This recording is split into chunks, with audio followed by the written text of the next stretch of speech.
Hello bachcho. Let's read the question. The question says a coil of area 2 meter square and resistance 4 ohm is placed perpendicular to a uniform magnetic field of 4T. The loop is rotated by 90 degrees in 0.1 second. Choose the correct option. तो इस question का की concept change in flux. Flux initially जो है हमारा वो 0 degree है, तो उसे हम लिखेंगे बी ए कॉस 0 डिग्री, जो हो गया हमारा बी ए. और फाइनली जो है फ्लक्स हो जाता है हमारा बी ए 90 डिग्री परपेंडिकुलर, यानी कि cos 90 which is equal to 0. तो हमारा चेंज इन फ्लक्स आया is equal to B A which is equal to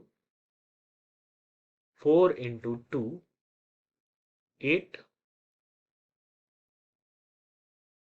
अब हमें पूछ रहा है ईएमएफ इंड्यूस्ड. तो ईएमएफ का वैल्यू होता है d phi by d t equal to 8 by 0.1. यहाँ हमें क्वेश्चन में 0.1 सेकेंड दिया हुआ है. तो ईएमएफ इंड्यूस की वैल्यू आनी चाहिए 80 वोल्ट. तो हमारा average induced EMF is 8 volt. तो ऑप्शन नंबर ए गलत हो गया. एवरेज इंड्यूस्ड करंट, अब करंट हो गया ई बाई आर. तो 80 बाई हमारा रेजिस्टेंस है 4 ohm which is equal to 20 ampere.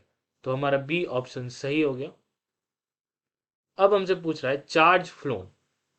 Charge flown का फॉर्मूला होता है del phi by are.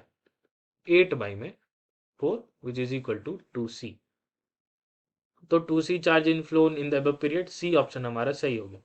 D कह रहा है heat produce in the coil in above period can't be determined from the given data. Heat का formula होता है आई square R T. क्योंकि आई वेरिएबल है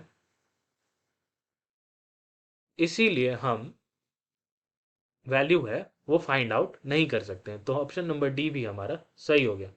तो इस क्वेश्चन का 3 सही आंसर आया. B average induced current is 20 ampere.